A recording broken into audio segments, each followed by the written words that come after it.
1989년 겨울, 강원도 평창군의 작은 산골마을 송림리에서 일어난 일은 지금도 내 가슴을 얼어붙게 만든다. 하지만 해가 지고 저녁 시간이 되어도 집에 돌아오지 않았다. 그날 밤 눈이 내리기 시작했을 때 아무도 새 소녀가 영원히 사라질 거라고는 생각하지 못했다. 김미영, 박소희, 이정은 모두 12살이었고 모두 같은 반 친구들이었다. 그들이 마지막으로 목격된 곳은 마을 뒤편 산자락에 있는 낡은 사당 근처였다. 주민들은 그곳을 할머니당이라 불렀는데 조선시대부터 내려온 무속신앙의 흔적이 남아있는 곳이었다. 아이들은 그날 오후 학교에서 돌아온 뒤 숙제를 핑계로 함께 모였다고 했다. 하지만 해가 지고 저녁 시간이 되어도 집에 돌아오지 않았다. 처음에는 단순히 놀다가 시간을 잊은 것이라 생각했다. 하지만 밤 9시가 넘어도 소식이 없자 부모들은 불안해하기 시작했다. 주민들은 그곳을 할머니당이라 불렀는데 조선시대부터 내려온 무속신앙의 흔적이 남아있는 곳이었다. 김미영, 박소희, 이정은 모두 12살이었고 모두 같은 반 친구들이었다. 마을 사람들이 총출동해서 찾기 시작한 것은 밤 10시가 넘어서였다. 손전등을 들고 산을 뒤지고 가을가를 샅샅이 찾았지만 아이들의 흔적은 어디에도 없었다. 단지 할머니당 근처에서 미영기에 빨간 머리끈 하나만이 나뭇가지에 걸려 있었을 뿐이다. 그 머리끈을 발견한 순간 마을 전체가 공포에 휩싸였다. 왜냐하면 그 사당에는 오래된 전설이 있었기 때문이다. 조선 후기 이 마을에 살던 한 무녀가 있었는데 그녀는 아이들의 영혼을 빌려 미래를 점치는 능력이 있다고 믿어졌다. 하지만 어느 날 의식 중에 새 아이가 실종되는 사건이 일어났고 분노한 마을 사람들이 그 무녀를 사당에서 불태워 죽였다는 것이다. 이 이야기를 들으시는 여러분, 혹시 어디서 오시는지 댓글로 알려주세요. 그리고 이런 미스터리한 이야기가 좋으시다면 구독과 좋아요 부탁드립니다. 여러분의 관심이 더 많은 진실을 찾아내는 힘이 됩니다. 미영이와 소희도 눈을 떴다. 하지만 그들이 본 것은 그림자가 아니었다. 한 할머니가 서 있었다. 하얀 한복을 입고 긴 회색 머리를 늘어뜨린 할머니였다. 그 할머니는 미소를 지으며 아이들을 바라보고 있었다. 아이들아, 무슨 소원을 빌었니? 할머니의 목소리는 부드러웠지만 어딘가 섬뜩했다. 미영이가 떨리는 목소리로 대답했다. 저희는 그냥 친구들과 계속 함께 있고 싶어서요. 할머니는 고개를 끄덕였다. 그래, 좋은 소원이구나. 그런데 진정한 소원을 이루려면 대가를 치러야 한다는 걸 아니? 그날 밤 눈이 내리기 시작했을 때 아무도 새 소녀가 영원히 사라질 거라고는 생각하지 못했다. 그들이 마지막으로 목격된 곳은 마을 뒤편 산자락에 있는 낡은 사당 근처였다. 이 이야기를 들으시는 여러분, 혹시 어디서 오시는지 댓글로 알려주세요. 그리고 이런 미스터리한 이야기가 좋으시다면 구독과 좋아요 부탁드립니다. 여러분의 관심이 더 많은 진실을 찾아내는 힘이 됩니다. 1989년 12월 15일 오후 3시 송림초등학교 6학년 교실에서 하교종이 울렸다. 김미영은 평소보다 들뜬 표정으로 책가방을 챙겼다. 오늘은 친구들과 특별한 약속이 있었기 때문이다. 박소희와 이정은이 미영이의 책상 앞으로 다가왔다. 소희는 작은 목소리로 속삭였다. 정말 갈 거야. 무서우면 어떡해. 미영이는 당당하게 고개를 끄덕였다. 괜찮아. 우리 셋이 함께 가면 무서울 게 없어. 그들이 계획한 것은 할머니당에 가서 소원을 비는 것이었다. 며칠 전 미영이의 할머니가 들려준 이야기 때문이었다. 할머니는 어릴 적 친구들과 그 사당에 가서 소원을 빌었더니 모두 이루어졌다고 했다. 물론 위험하다는 경고도 함께 했지만 12살 소녀들에게는 모험이 더 매력적이었다. 할머니당은 생각보다 작았다. 돌로 쌓은 작은 제단과 낡은 기와지붕이 전부였다. 하지만 그 주변에는 이상한 분위기가 감돌았다. 바람도 없는데 나무잎들이 바스락거렸고 어디선가 희미한 향 냄새가 났다. 정은이가 먼저 불안해했다. 여기 뭔가 이상해. 그냥 돌아가자. 하지만 미영이는 이미 제단 앞에 무릎을 꿇고 있었다. 이미 여기까지 왔는데 그냥 갈 수는 없어. 잠깐만 빌고 가자. 소희도 미영이 옆에 앉았다. 정은이는 마지못해 따라했다. 세 소녀는 마을을 가로질러 산길로 향했다. 12월의 차가운 바람이 볼을 스쳤지만 그들의 발걸음은 가벼웠다. 미영이는 중학교에 가서도 계속 친구로 지내자는 소원을, 소희는 아픈 아버지가 빨리 나으시길 바라는 소원을, 정은이는 서울로 이사가지 않게 해달라는 소원을 빌 예정이었다. 산길은 생각보다 험했다. 낙엽이 쌓여 미끄러웠고 가끔 날카로운 나뭇가지가 옷을 걸었다. 하지만 그들은 서로를 격려하며 계속 올라갔다. 오후 4시쯤 할머니당에 도착했을 때 해는 이미 서쪽 산 너머로 기울어지고 있었다. 할머니당은 생각보다 작았다. 돌로 쌓은 작은 제단과 낡은 기와지붕이 전부였다. 하지만 그 주변에는 이상한 분위기가 감돌았다. 바람도 없는데 나무 잎들이 바스락거렸고 어디선가 희미한 향 냄새가 났다. 정은이가 먼저 불안해했다. 여기 뭔가 이상해. 그냥 돌아가자. 하지만 미영이는 이미 제단 앞에 무릎을 꿇고 있었다. 이미 여기까지 왔는데 그냥 갈 수는 없어. 잠깐만 빌고 가자. 소희도 미영이 옆에 앉았다. 정은이는 마지못해 따라했다. 그들이 소원을 빌기 시작한 것은 오후 4시 30분경이었다. 눈을 감고 간절히 빌었다. 그런데 이상한 일이 일어났다. 갑자기 주변이 조용해졌다. 새소리도 바람소리도 모두 멈췄다. 그리고 어디선가 낮은 운걸거리는 소리가 들려왔다. 처음에는 바람소리인 줄 알았지만 점점 분명해졌다. 누군가 주문을 외우는 것 같았다. 정은이가 먼저 눈을 떴다. 그리고 비명을 질렀다. 제단 뒤편에서 검은 그림자 같은 것이 움직이고 있었기 때문이다. 미영이와 소희도 눈을 떴다. 하지만 그들이 본 것은 그림자가 아니었다. 한 할머니가 서 있었다. 하얀 한복을 입고 긴 회색 머리를 늘어뜨린 할머니였다. 그 할머니는 미소를 지으며 아이들을 바라보고 있었다. 아이들아, 무슨 소원을 빌었니? 할머니의 목소리는 부드러웠지만 어딘가 섬뜩했다. 미영이가 떨리는 목소리로 대답했다. 저희는 그냥 친구들과 계속 함께 있고 싶어서요. 할머니는 고개를 끄덕였다. 그래, 좋은 소원이구나. 그런데 진정한 소원을 이루려면 대가를 치러야 한다는 걸 아니? 아이들은 무슨 말인지 이해하지 못했다. 할머니는 천천히 다가왔다. 너희들의 소원을 들어줄 수 있어. 하지만 조건이 있단다. 너희들이 나와 함께 와야 해. 정은이가 일어서며 소리쳤다. 싫어요. 우리 집에 가야 해요. 하지만 할머니는 계속 다가왔다. 그리고 이상한 일이 일어났다. 아이들의 몸이 점점 무거워지기 시작했다. 다리에 힘이 빠지고 그날 밤 9시 새 집에서 동시에 비상이 걸렸다. 아이들이 집에 돌아오지 않았기 때문이다. 미영이의 어머니 김순자는 처음에는 크게 걱정하지 않았다. 아이들이 놀다가 시간을 잊는 일은 종종 있었기 때문이다. 하지만 10시가 넘어도 소식이 없자 불안해지기 시작했다. 소희의 어머니 박영숙과 정은이의 어머니 이미경에게 전화를 걸었다. 하지만 그들도 아이들을 보지 못했다고 했다. 새 어머니는 급히 만나서 상의했다. 아이들이 마지막으로 목격된 곳을 찾아보기로 했다. 가장 이상한 증언은 미영이의 어머니 순자에게서 나왔다. 그녀는 매일 밤 딸의 목소리를 듣는다고 주장했다. 엄마, 여기 와봐. 우리 여기 있어. 처음에는 꿈이라고 생각했지만 점점 선명해졌다. 순자는 그 목소리를 따라 할머니당으로 갔다. 그리고 그곳에서 이상한 환상을 봤다고 했다. 딸이 땅속에서 손을 내밀고 있는 모습이었다. 엄마, 우리를 꺼내줘. 우리는 한가리 안에 있어. 순자는 그 말을 듣고 정신을 잃었다. 마을 사람들이 수색에 나선 것은 밤 11시가 넘어서였다.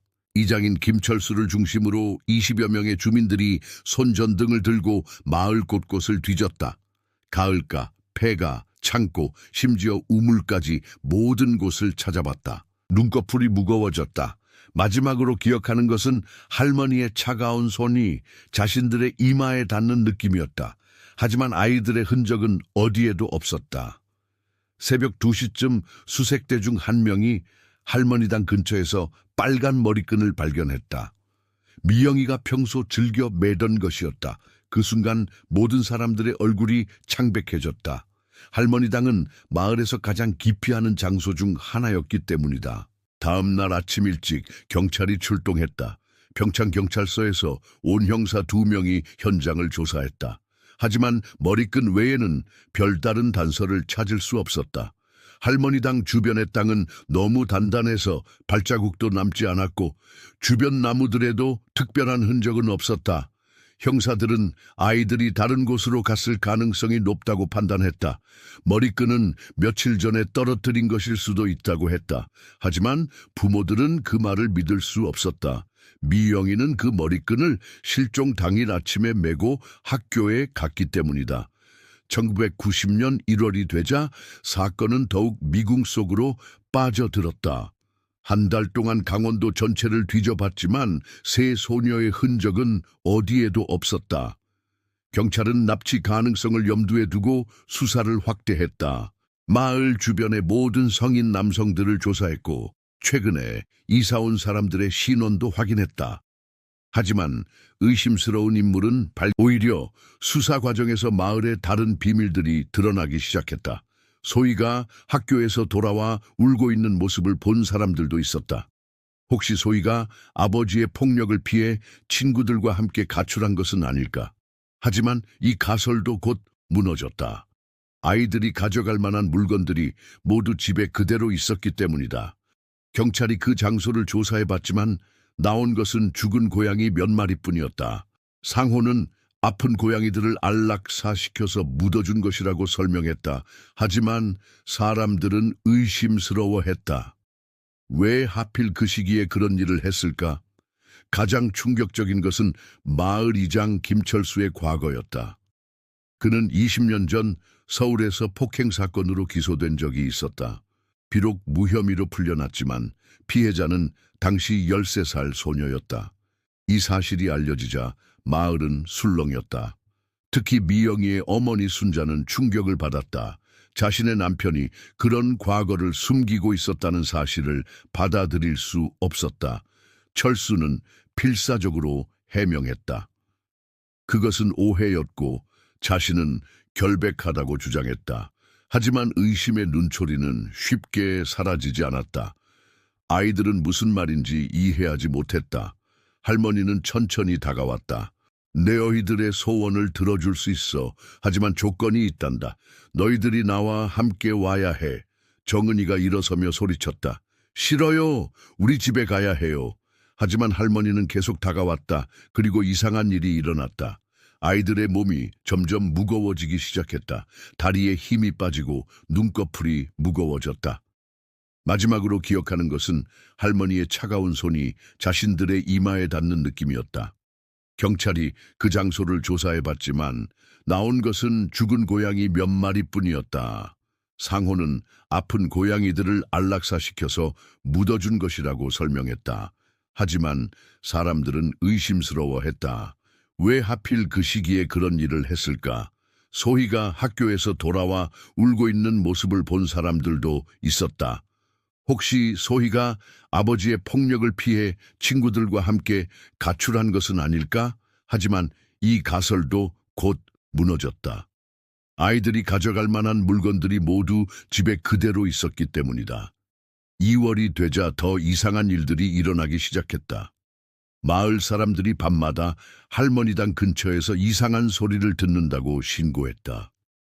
아이들의 웃음소리, 울음소리, 그리고 누군가 부르는 소리였다. 처음에는 바람소리나 동물소리로 치부했지만 너무 많은 사람들이 같은 증언을 하자 경찰도 무시할 수 없었다. 야간 순찰을 강화했지만 경찰이 도착하면 소리는 항상 멈춰 있었다. 다음 날 아침 일찍 경찰이 출동했다. 평창경찰서에서 온 형사 2명이 현장을 조사했다. 하지만 머리끈 외에는 별다른 단서를 찾을 수 없었다. 할머니당 주변의 땅은 너무 단단해서 발자국도 남지 않았고 주변 나무들에도 특별한 흔적은 없었다. 형사들은 아이들이 다른 곳으로 갔을 가능성이 높다고 판단했다. 머리끈은 며칠 전에 떨어뜨린 것일 수도 있다고 했다.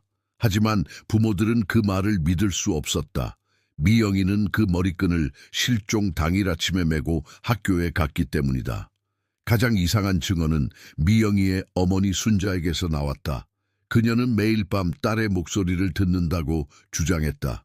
엄마, 여기 와봐. 우리 여기 있어. 처음에는 꿈이라고 생각했지만 점점 선명해졌다.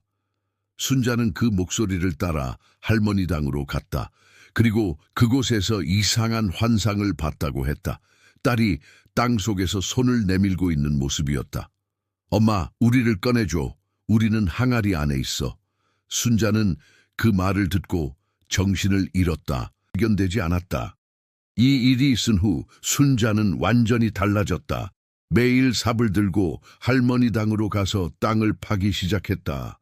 가족들이 말려도 소용없었다. 그녀는 딸들이 땅속 어딘가에 묻혀 있다고 확신했다. 특히 항아리 안에 있다는 말을 계속 반복했다. 사람들은 그녀가 충격으로 정신이 이상해진 것이라고 생각했다. 하지만 순자의 행동은 점점 더 이상해졌다. 그녀는 밤중에 혼자 중얼거리며 할머니당 주변을 돌아다녔다. 그리고 가끔 아무도 없는 곳을 향해 대화를 나누는 것처럼 보였다. 3월 어느 날 순자가 할머니당에서 실신한 차에 발견되었다. 그녀를 깨운 사람은 마을의 나이 많은 할머니 최순덕이었다. 순덕은 어릴 적부터 무속 신앙에 관심이 많았던 사람이었다. 그녀는 순자를 깨우면서 이상한 말을 했다. 여기서 뭔가 잘못된 일이 일어났어. 땅이 아파하고 있어. 순덕은 할머니당 주변의 기운이 매우 어둡다고 했다. 마치 큰 원한이 서려 있는 것 같다고 했다. 아이들의 이름, 실종 당일의 날씨, 심지어 미영이 이 말을 들은 몇몇 마을 사람들이 무당을 불러오자고 제안했다. 하지만 젊은 세대들은 반대했다. 미신에 의존할 때가 아니라고 했다. 그러나 점점 더 많은 이상한 일들이 일어나자 반대 의견도 약해졌다. 마을의 가축들이 이유 없이 죽어가고 우물물이 갑자기 탁해졌다. 그리고 밤마다 들리는 아이들의 소리는 더욱 선명해졌다. 4월에 들어서자 경찰도 수사 방향을 바꿨다. 초자연적인 현상은 믿지 않지만 마을 사람들의 증언이 너무 일치했기 때문이다. 혹시 누군가 의도적으로 이런 소리를 내고 있는 것은 아닐까?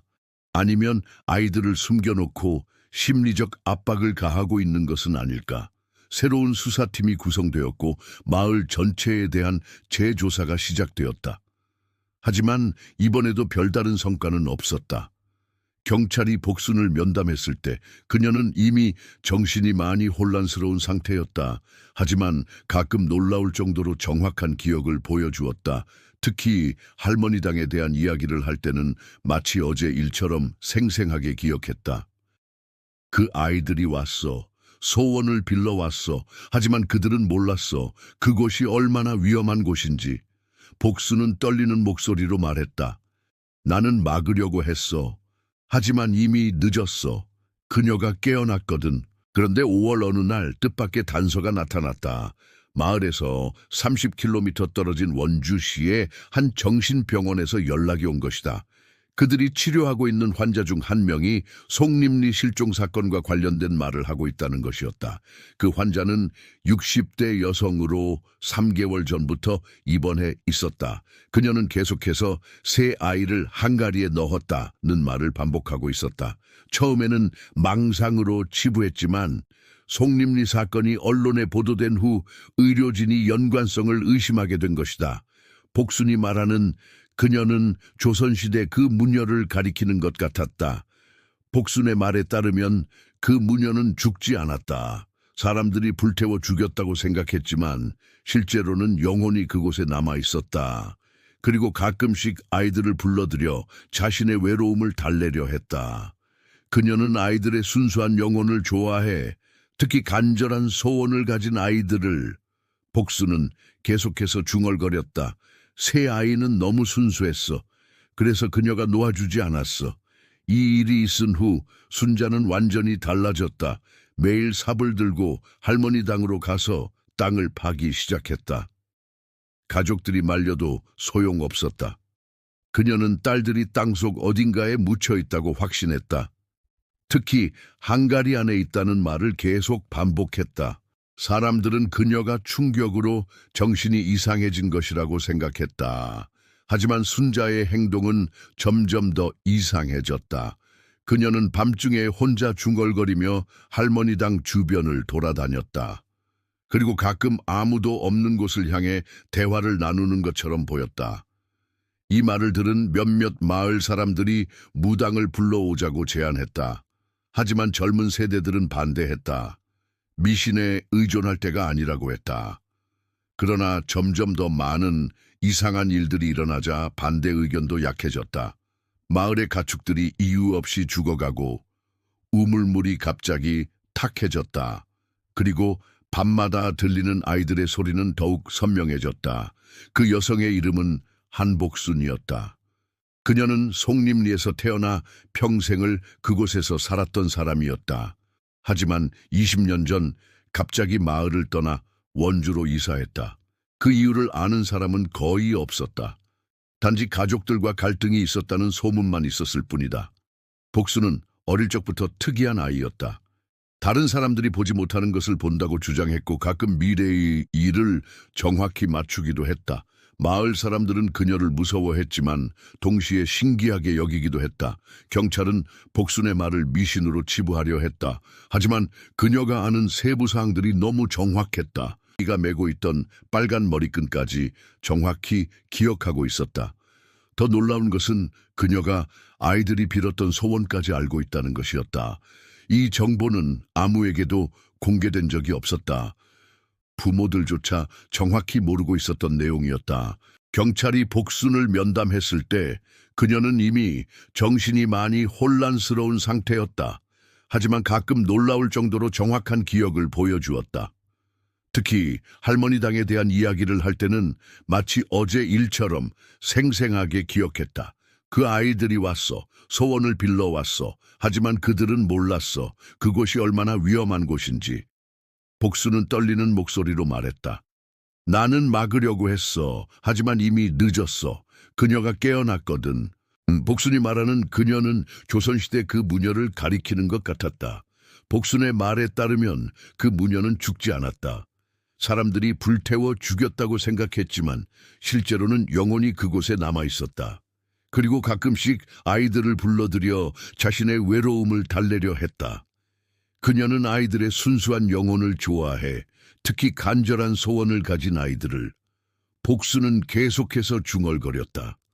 새 아이는 너무 순수했어. 그래서 그녀가 놓아주지 않았어. 경찰은 복순의 말을 미신으로 치부하려 했다. 하지만 그녀가 아는 세부 사항들이 너무 정확했다. 아이들의 이름, 실종 당일의 날씨, 심지어 미영이가 메고 있던 빨간 머리끈까지 정확히 기억하고 있었다. 더 놀라운 것은 그녀가 아이들이 빌었던 소원까지 알고 있다는 것이었다. 이 정보는 아무에게도 공개된 적이 없었다. 부모들조차 정확히 모르고 있었던 내용이었다. 복수는 경찰에게 구체적인 장소를 알려주었다. 할머니당에서 북쪽으로 50걸음 가면 큰 바위가 있어. 그 바위 밑에 작은 동굴이 있어. 그 안에 3개의 항아리가 있어. 그녀는 떨리는 손으로 그림을 그려가며 설명했다. 항아리 안에는 아이들이 있어. 하지만 이미 이 세상 사람이 아니야. 그녀가 데려간 거야. 5월 15일 대규모 발굴 작업이 시작되었다. 할머니당 북쪽의 바위 주변을 중심으로 땅을 파기 시작했다. 처음에는 아무것도 나오지 않았다. 하지만 2미터 정도 팠을 때 인공적으로 만들어진 것 같은 작은 공간이 발견되었다. 그리고 그 안에서 3개의 낡은 항아리가 나왔다. 항아리를 열었을 때의 충격은 말로 표현할 수 없었다. 안에는 작은 뼈 조각들과 함께 아이들의 소지품들이 들어있었다. 미영이의 빨간 머리끈, 소희의 연필, 정은이의 작은 인형. 하지만 가장 충격적인 것은 항아리 바닥에서 발견된 쪽지였다. 아이들의 글씨로 쓰여진 마지막 메시지였다. 엄마, 아빠, 미안해요. 우리는 할머니와 함께 있어요. 걱정하지 마세요. 실종된 지 6개월밖에 되지 않았는데 뼈들이 수십 년 된 것처럼 낡아 있었다. 법의학자들도 이런 경우는 처음 본다고 했다. 사건의 진실은 복순의 추가 증언을 통해 조금씩 밝혀졌다. 그녀는 어릴 적부터 할머니 당의 무녀와 소통할 수 있었다고 했다. 그 무녀는 복순에게 자신의 이야기를 들려주었다. 조선시대에 그녀는 정말로 아이들을 이용해 점을 치는 무당이었다. 하지만 그것은 아이들을 해치려는 것이 아니라 그들의 순수한 영혼을 통해 신과 소통하려는 것이었다. 문제는 의식 중에 실수가 일어났다는 것이다. 아이들이 영혼의 세계로 너무 깊이 들어가서 돌아오지 못한 것이다. 사건이 해결된 후 마을은 완전히 달라졌다. 세 가족은 모두 다른 곳으로 이사를 갔다. 할머니 당은 완전히 철거되었고 그 자리에는 작은 추모비가 세워졌다. 하지만 마을 사람들은 여전히 그곳을 피한다. 가끔 밤에 아이들의 웃음소리가 들린다는 사람들이 있기 때문이다. 항아리를 열었을 때의 충격은 말로 표현할 수 없었다. 안에는 작은 뼈 조각들과 함께 아이들의 소지품들이 들어있었다. 미영이의 빨간 머리끈, 소희의 연필, 정은이의 작은 인형. 하지만 가장 충격적인 것은 항아리 바닥에서 발견된 쪽지였다. 아이들의 글씨로 쓰여진 마지막 메시지였다. 엄마, 아빠, 미안해요. 우리는 할머니와 함께 있어요. 걱정하지 마세요. 사건의 진실은 복순의 추가 증언을 통해 조금씩 밝혀졌다. 그녀는 어릴 적부터 할머니 당의 무녀와 소통할 수 있었다고 했다. 그 무녀는 복순에게 자신의 이야기를 들려주었다. 조선시대의 그녀는 정말로 아이들을 이용해 점을 치는 무당이었다. 하지만 그것은 아이들을 해치려는 것이 아니라 그들의 순수한 영혼을 통해 신과 소통하려는 것이었다. 문제는 의식 중에 실수가 일어났다는 것이다. 아이들이 영혼의 세계로 너무 깊이 들어가서 돌아오지 못한 것이다. 복수는 20년 전에도 비슷한 일이 일어날 뻔했다고 했다. 그때 그녀가 막아서 아이들을 구했지만 그 과정에서 자신이 무녀의 저주를 받게 되었다. 그래서 마을을 떠날 수밖에 없었다. 하지만 이번에는 자신이 마을에 없었기 때문에 막을 수 없었다. 나는 아이들을 구하려고 했어. 하지만 너무 늦었어. 그녀가 이미 아이들을 자신의 세계로 데려간 후였어. 복수는 사건 해결 후 얼마 지나지 않아 세상을 떠났다. 그녀의 마지막 말은 이제 아이들이 평안할 거야였다. 사람들은 그녀가 마지막까지 아이들을 걱정했다고 생각한다. 하지만 일부는 다르게 해석한다. 복순이 무녀와 함께 아이들을 저 세상으로 인도했다고 믿는 것이다. 내용이 있었다. 나는 이제 그녀의 뒤를 이어야 한다. 아이들을 보호하는 것이 내 역할이다. 하지만 때로는 보호한다는 것이 이 세상에서 데려가는 것을 의미하기도 한다. 이 일기를 읽은 사람들은 소름이 돋았다. 혹시 복순이 단순한 목격자가 아니라 공범이었던 것은 아닐까? 아니면 그녀 자신이 무녀의 역할을 이어받은 것은 아닐까? 하지만 이미 복순은 세상을 떠났고 진실을 확인할 방법은 없다.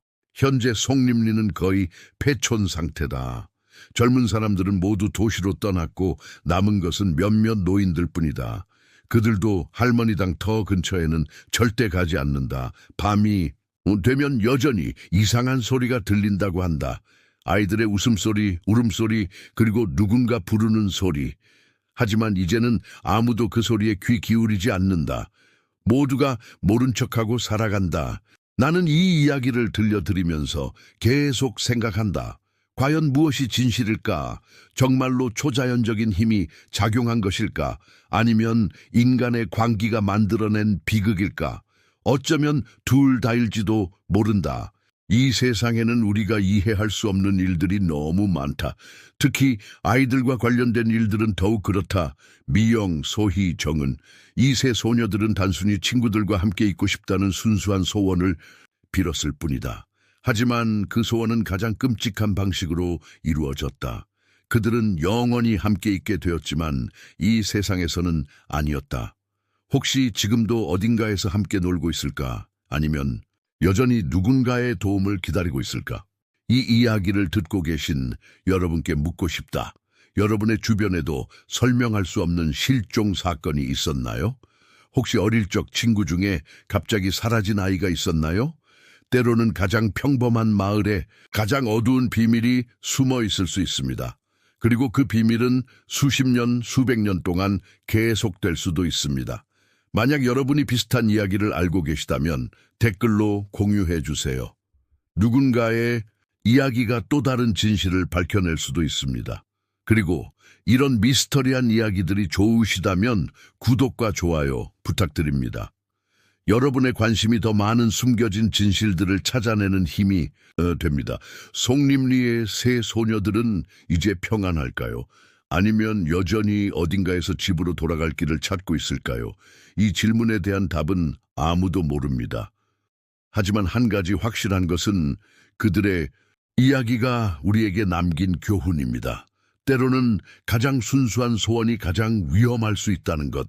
그리고 우리가 모르는 어둠이 가장 가까운 곳에 숨어 있을 수 있다는 것 말입니다.